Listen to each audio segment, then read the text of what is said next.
De vez en cuando detenemos el tiempo y nos ponemos a conversar.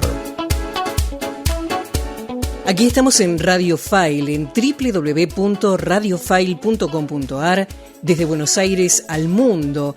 Bueno, hace unos días que nosotros venimos conversando con nuestra audiencia respecto de Metaverso y Web 3, un curso internacional de posgrado que va a ofrecer la Universidad Champagnat, que ya en poco tiempo comienza. Y bueno, hemos destacado la participación de grandes profesionales que se suman a esta propuesta educativa, de la que tenemos que hablar bastante. Pero en primer término vamos a darles las gracias por esta comunicación, por estar conectado con Radio File, a Fernando Valenzuela, que es licenciado en informática por la Universidad Iberoamericana, es MBA International Business de la Universidad de Miami, tiene una cantidad de títulos, es un reconocido líder en Latinoamérica especializado en procesos de transformación digital, fue considerado entre los más destacados influencers en los últimos tiempos. Así que me da muchísimo gusto saludarte, Fernando. ¿Cómo estás?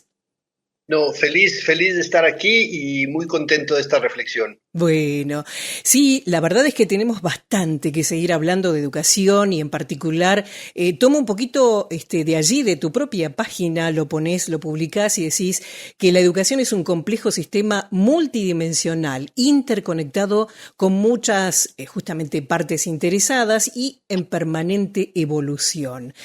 Estamos viendo la evolución verdadera de la educación, se está como tratando de conducir a la evolución o naturalmente se está produciendo, Fernando.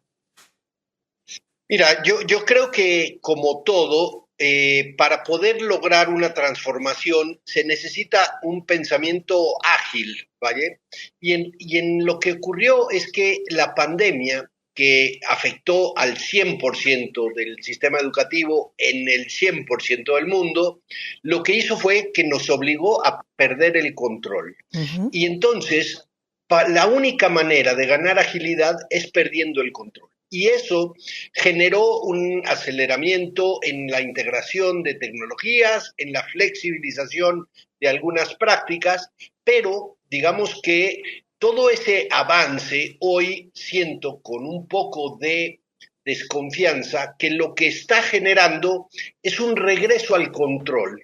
Y creo que el primer mensaje es que deberíamos de planear para la agilidad en lugar de regresar a lo que teníamos antes como un sistema rígido, totalmente controlado, el horario, el curso, el contenido, el ritmo, todo se movía como en una fábrica. Y creo que ese es el principal desafío en este momento.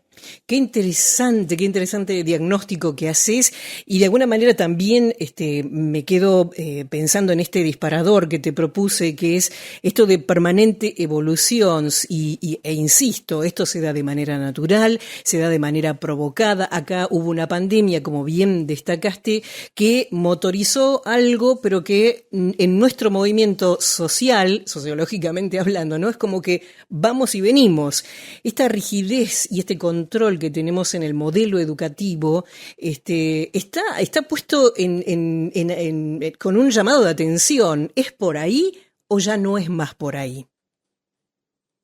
Sí, yo creo que ahora lo que ocurre es que tenemos que pensar en la era que estamos viviendo. Es decir, no es una época de cambios, es un cambio de época. Y creo que este principio es fundamental para entender que ahora lo que tenemos que hacer es abrazar otros valores. El diseño que teníamos de la educación tiene que ser repensado y yo sostengo que la principal innovación, la principal disrupción no proviene de la tecnología. Uh-huh. En realidad proviene de abrirnos a nuevas formas de colaboración. Y creo que ese es el principal argumento y la prioridad es generar esquemas de colaboración totalmente distintos. Uh-huh. Las escuelas, las universidades están acostumbradas a colaborar entre ellos mismos. Una universidad colabora muy bien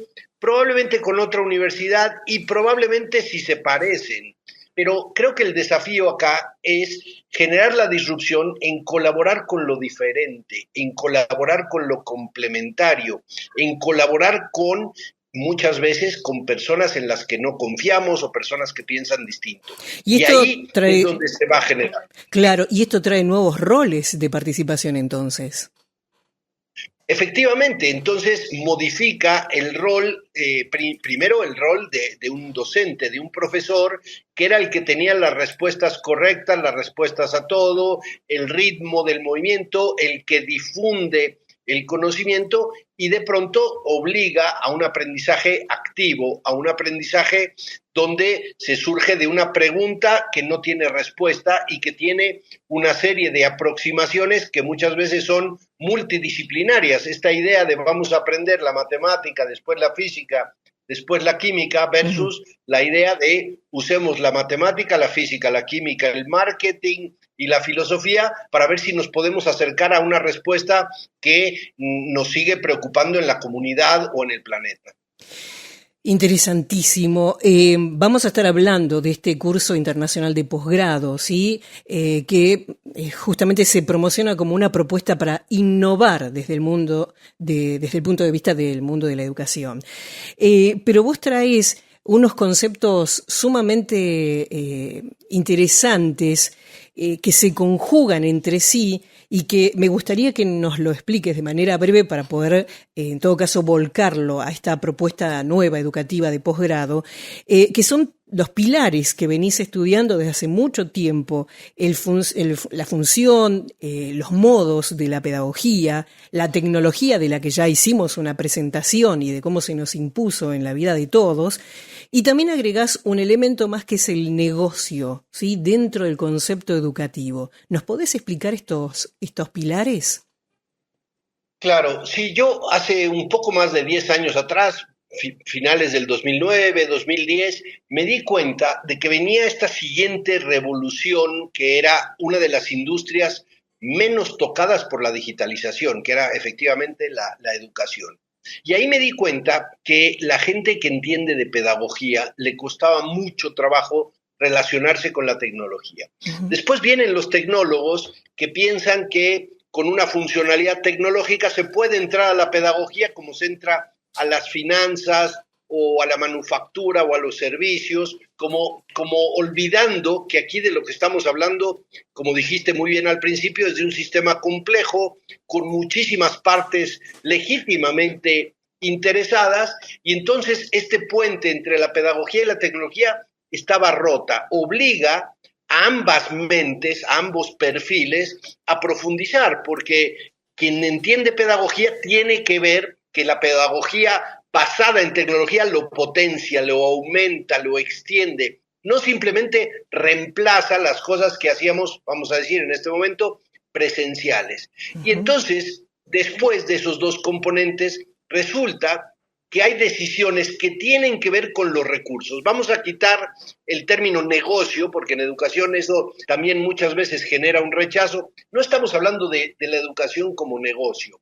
Estamos hablando de que hay que repensar los recursos humanos, los recursos financieros, la infraestructura, los edificios, las aulas, los materiales, y todo eso tiene una implicación en el capital, en dónde dejamos de invertir o de gastar para gastar en forma más inteligente, cómo evitamos el desperdicio de espacios, el desperdicio de tiempo, el desperdicio de información.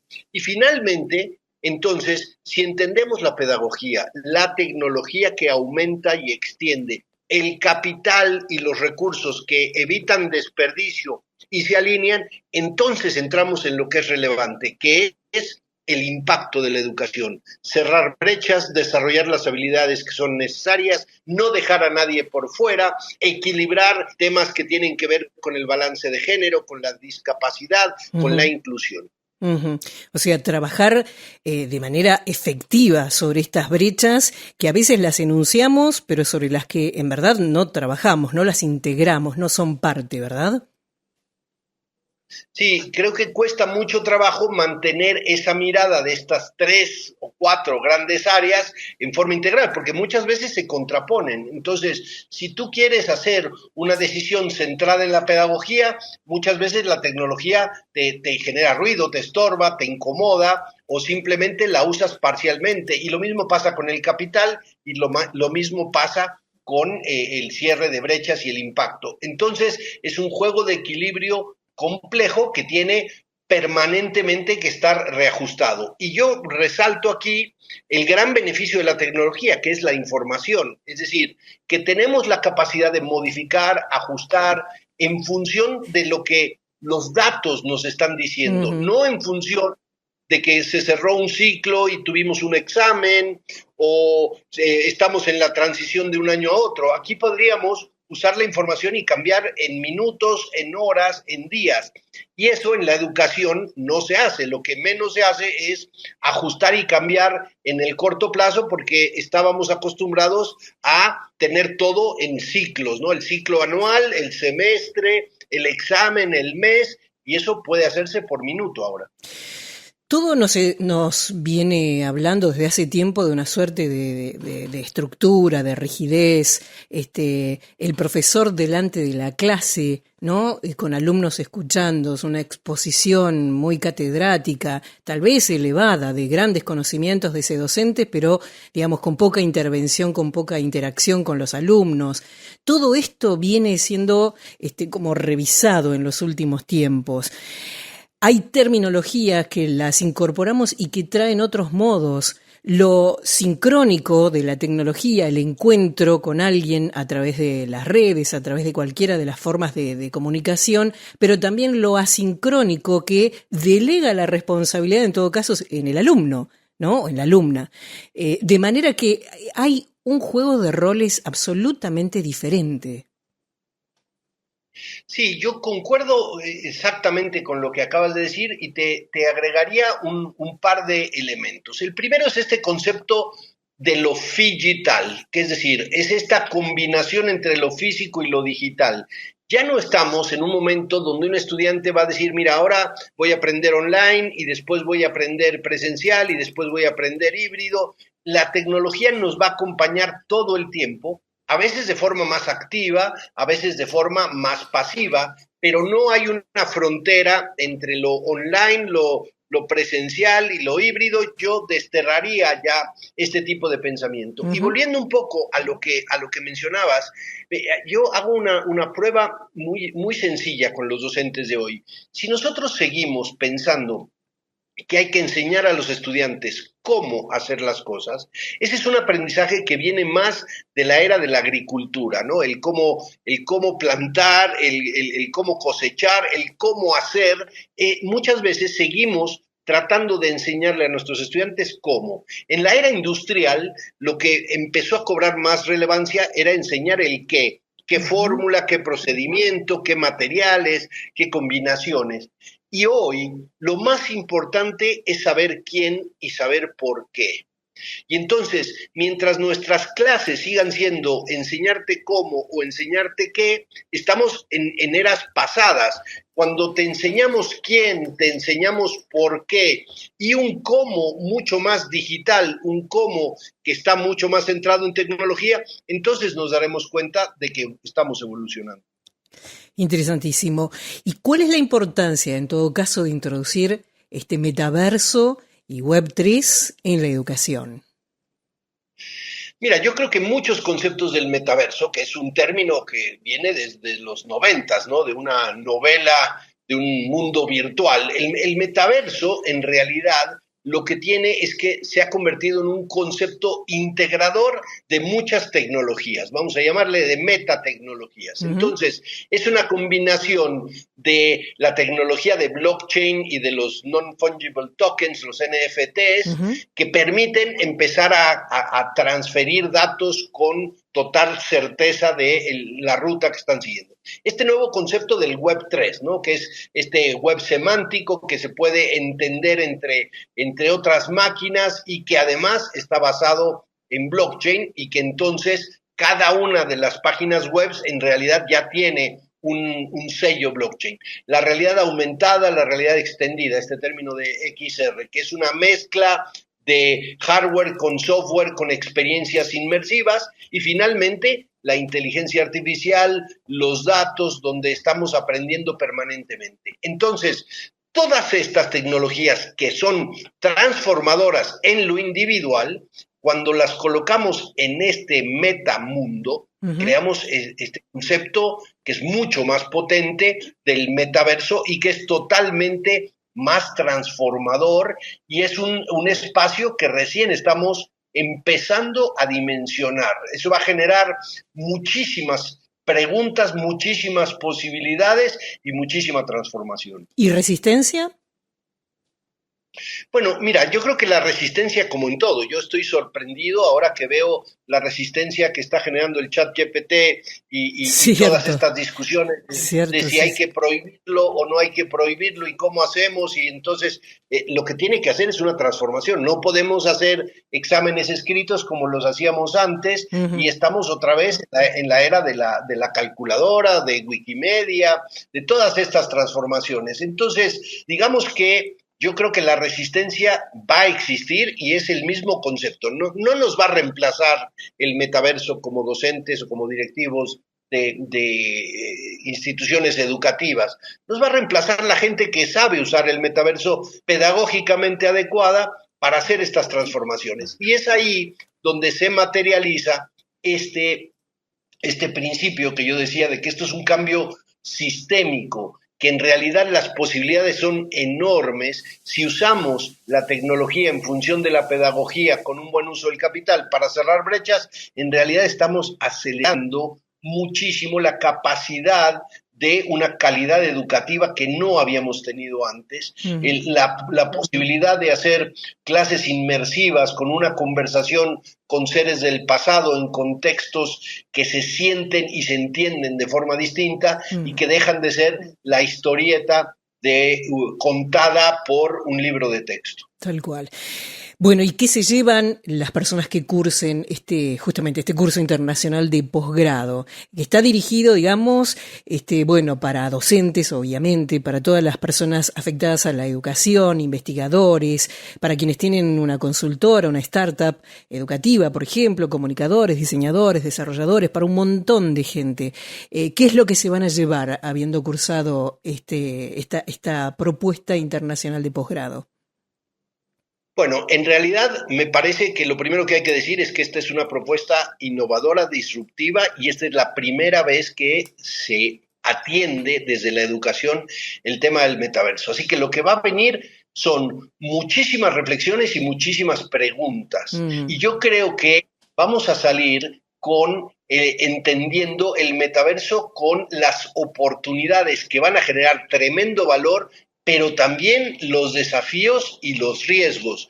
Yo creo que una mirada a la tecnología que solamente ve lo positivo tiene un potencial también de fallo y de error. ¿Por qué? Porque la tecnología tiene, como todo, dos grandes dimensiones. Así que hay que entender y diseñar para sacar todo el beneficio y minimizar los riesgos. Entonces, vamos a tener una serie de discusiones como si fuera esto un laboratorio colaborativo en el cual nos vamos a hacer las preguntas difíciles, vamos a experimentar, vamos a encarar la resistencia, pero desde un punto de vista de la mejor adopción de la tecnología, un tool de herramientas que nos permitan metodologías ágiles de entendimiento e integración de esta metatecnología o estas metatecnologías diseñadas en favor de los estudiantes.